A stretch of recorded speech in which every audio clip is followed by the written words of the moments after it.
C'est plutôt d'aller voir, de revoir Baron Noir, qui est plus, à mon avis, plus cynique et plus, comment dire, percutant sur le même sujet.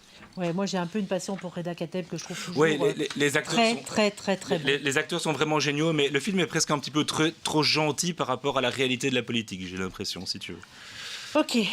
Eh bien voilà, Val, ton invitée, tu nous la présentes? Alors effectivement, moi je suis venue avec Amélie Scotta. Bonjour Amélie, merci d'être venue sur le plateau ce matin. Je suis venue pour présenter 3 expos à Bruxelles, 3 expos, mais quasiment que de la peinture ou du dessin. Alors, Amélie, et en galerie. Et en galerie, effectivement. Alors on un petit peu. Amélie, effectivement, est française. Elle a c'est un défaut, mais pas chez tout le monde, la preuve. Pardon? Je dis c'est un défaut, mais pas chez tout le monde. Diplômée, donc, Amélie aide-moi. Donc, voilà, exactement. Et puis, elle a fait un master à l'ULB en 2016.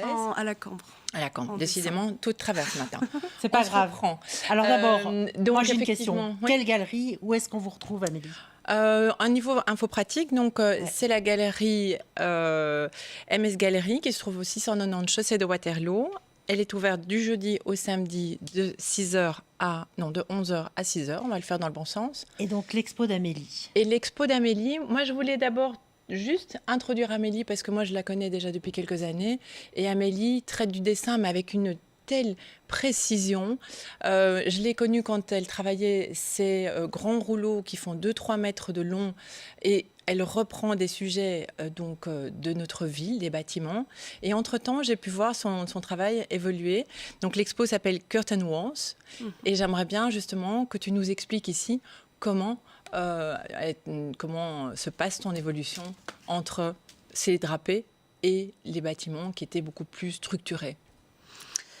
C'est vrai que pendant quelques années, j'ai beaucoup travaillé autour de l'urbanisme, l'habitat, et je continue parce que c'est finalement mon environnement direct. J'ai beaucoup déménagé, etc. Et pour cette exposition-là, à la Michel Scullens Galerie, c'est vrai que je me suis plus intéressée à l'idée de chantier, donc de ville en construction permanente. C'est un petit peu venu quand j'étais dans une résidence artistique à Liège, où j'étais vraiment cernée par les chantiers. Et donc, j'ai commencé à m'intéresser beaucoup à tout ce qui est échafaudage, bâche, excavation, etc. Et donc, ensuite, voilà, il y a ce travail de drapé, justement, de bâche, mais aussi de lignes de construction, où je rapproche finalement les lignes de construction dans l'architecture et dans le dessin. Donc voilà, il y a plus cette idée presque d'un organisme vivant de la ville. On le voit dans les images qui sont projetées pour l'instant. On a effectivement l'impression presque d'une vie dans certaines structures et dans les bâches qui peuvent se mouvoir. Et ça fait écho à ce qu'on retrouve dans des villes qui sont si souvent en travaux comme les nôtres. Ouais. Alors, à chaque chose, malheur est bon, on pourrait dire. Comme toutes villes, Brigitte, beaucoup de villes sont tout le temps en mouvement. Moi, je voudrais peut-être rajouter, justement, on vient de voir un dessin passer, c'est qu'Amélie a ajouté une dimension supplémentaire, c'est-à-dire la couleur, l'orange, qui n'était pas présent avant dans son dessin, qui n'était vraiment que du graphite, du crayon. Et je vous invite à aller voir parce que c'est d'une telle précision, c'est d'une telle finesse, etc. Pour les illustrations que j'ai vues, ça a l'air à la fois très précis, Amélie, et très poétique.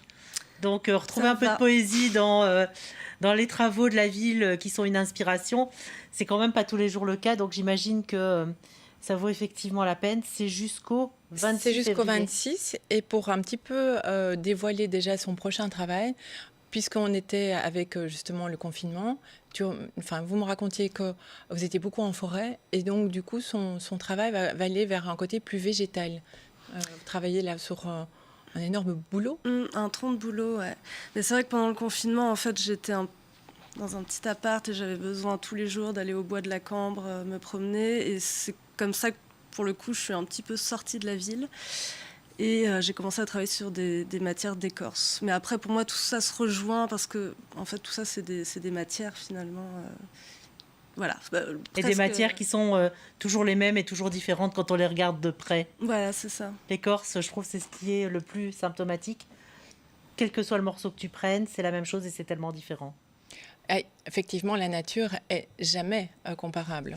Val, deux autres expos? Alors, 2 autres expos. Là, on va plutôt vers... devenir actrice, non? Non. Je pensais à ça pendant que... Yann, quand elle parlait, je Ouais, pensais elle à est ce bien. casting C'est- et je me disais, mais c'est tellement ça, C'est quoi. exactement ça. C'est le casting du film de Yann. Il faut aller le voir et je pense que vous comprendrez exactement ça. C'est tout à fait Tous ça. les matins à 9h au café L'Union à Saint-Gilles. D'accord. Ah, Le rendez-vous est pris. ah, et moi j'ai une très J'habite bonne pas adresse. loin de l'Union. Ah, bah voilà. Voilà, Tout n'a pas été vain, quoi. Tu vois. exactement. Il faut toujours rester sur mon plateau assez longtemps. Tes deux autres recos. Alors, nous, on se dirige plutôt vers Ixelles, rue de l'Abbaye au numéro 20, chez Almine Reich, qui présente aussi un artiste que je connais bien, qui s'appelle Jean-Baptiste Bernadet. L'exposition s'appelle Time and Again. Et là, on est vraiment dans la peinture. Et c'est un artiste qui traite la peinture, mais couche par couche. Et donc, l'avantage avec ce travail aussi très, très subtil, c'est qu'à un moment donné, on peut vraiment y projeter son imagination.